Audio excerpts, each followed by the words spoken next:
Pourquoi? Dans les vastes et opulents salons du Palais Royal de Madrid.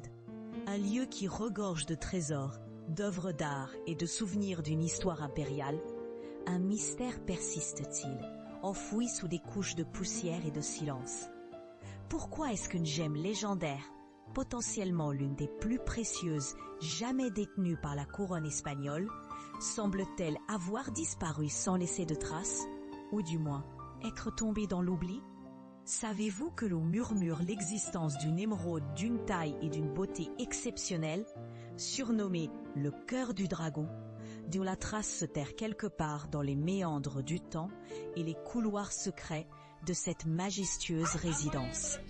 Aujourd'hui, nous allons analyser plus en profondeur cette énigme fascinante, poser des questions qui suscitent la curiosité sur sa provenance, son histoire et surtout, sa disparition. Nous allons explorer les archives, les légendes. L'émeraude, à sa nature même, est une gemme fragile comparée au diamant ou au saphir. Elle est sujette aux inclusions, appelées jardins, qui peuvent la rendre vulnérable au choc. Une pierre de très grande taille, comme le cœur du dragon est censé l'être, serait d'autant plus précieuse et d'autant plus risquée à manipuler ou à monter sur une couronne ou un bijou.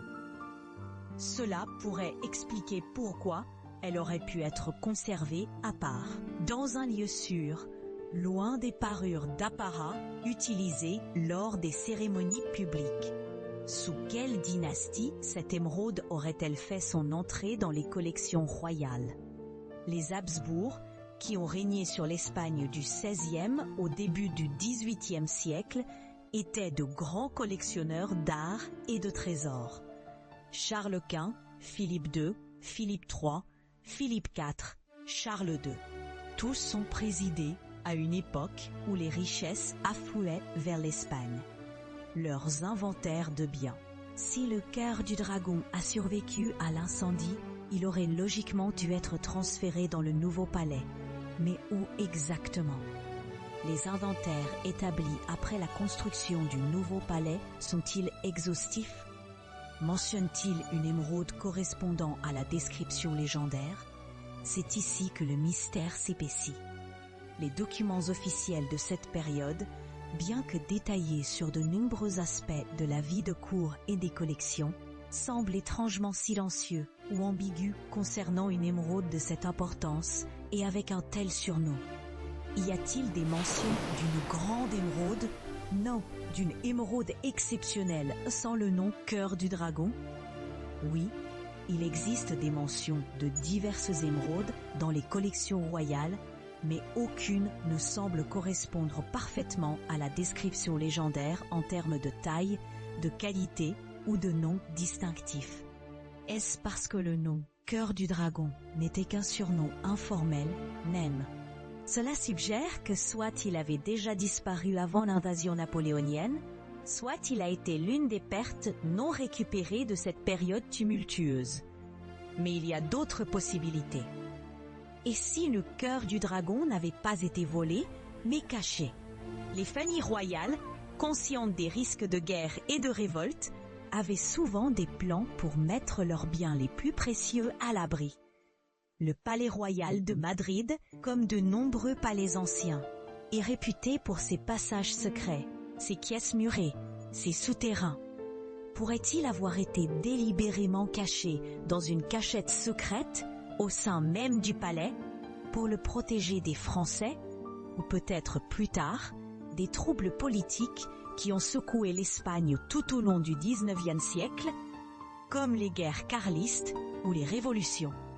Également, posons des questions qui suscitent la curiosité. Où dans un palais de cette taille pourrait-on cacher une pierre précieuse de manière si les archives privées des familles nobles liées à la cour pourraient potentiellement contenir des indices, des lettres, des reçus, mais ces archives sont souvent inaccessibles ou non cataloguées. Et si la pierre a été vendue, où est-elle maintenant? A-t-elle été taillée à nouveau pour masquer son origine? est-elle passée de collection en collection, son histoire véritable étant oubliée ou délibérément cachée. Considérons également la période de la guerre civile espagnole, 1936-1939. Le palais royal a été affecté par le conflit. Des trésors ont été mis à l'abri, certains ont été endommagés ou perdus.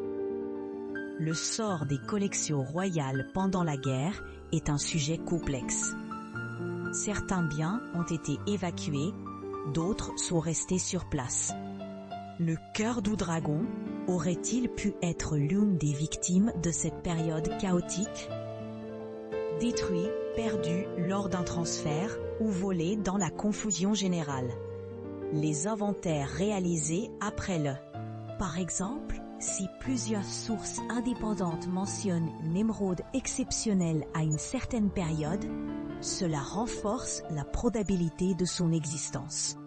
Mais si seule une source unique et peu fiable en parle, il faut être prudent.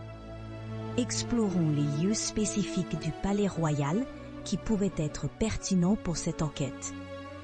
La salle du trésor, bien sûr, mais aussi les appartements privés des monarques, qui contenaient souvent des collections personnelles de bijoux. La bibliothèque royale, qui pourrait abriter des journaux intimes, des lettres ou des documents financiers privés. Les archives générales du palais, qui conservent des millions de documents sur l'administration, la gestion des biens et la vie de cour. Les sous-sols, avec leurs caves, leurs tunnels, réels ou supposés, et leurs zones de stockage, l'armurerie royale, bien que principalement dédiée aux armes et armures, a également servi. Pourquoi n'y a-t-il pas de mention claire et persistante du cœur du dragon dans les inventaires officiels des joyaux de la couronne, comme c'est le cas pour d'autres pièces importantes? Est-ce parce qu'il n'a jamais fait partie des joyaux de la couronne au sens strict, mais plutôt d'une collection privée du monarque? Ou parce qu'il a disparu très tôt, avant que des inventaires détaillés ne soient systématiquement tenus? Parce que sa mention a été délibérément supprimée des registres. Cette dernière possibilité est intrigante. Pourquoi quelqu'un voudrait-il effacer la trace d'un tel joyau? Pour masquer un vol? Pour le conserver en secret, pour son propre usage? Pour éviter qu'il ne tombe entre de mauvaises mains? Une suppression délibérée des archives impliquerait un accès à des documents sensibles et un pouvoir considérable. Suggérant l'implication de personnes haut placées, évaluer cette théorie demande de chercher des signes de falsification. Que vous pensiez qu'il a été volé, caché, vendu, perdu, ou qu'il n'a jamais existé que dans la légende, le mystère du cœur du dragon nous pousse à explorer les recoins sombres du passé, à poser des questions difficiles et à évaluer les maigres indices avec un esprit ouvert. C'est une invitation à regarder le Palais Royal de Madrid non seulement comme un monument historique, mais comme un lieu vivant, rempli d'histoires non racontées et de mystères non résolus. Si vous avez trouvé cette exploration fascinante et que vous souhaitez continuer à découvrir d'autres mystères de l'histoire, n'hésitez pas à vous abonner à la chaîne pour ne manquer aucune de nos prochaines analyses. Et si vous avez une théorie, une idée ou même une information, n'importe quoi qui pourrait éclairer ce mystère du cœur du dragon, laissez un commentaire ci-dessous. Vos réflexions pourraient nous aider à regarder ce mystère sous un nouvel angle, qui, l'analyse scientifique des émeraudes connues des collections royales, pourrait révéler des informations sur leur origine géographique, ce qui pourrait corroborer ou contredire les légendes sur la provenance du cœur du dragon. Par exemple, si la légende l'associe aux mines de Colombie, une analyse chimique pourrait le confirmer ou l'infirmer. Mais pour cela, il faudrait d'abord retrouver la pierre. La recherche de trésors perdus dans les palais historiques n'est pas sans précédent. Des découvertes ont été faites dans d'autres résidences royales.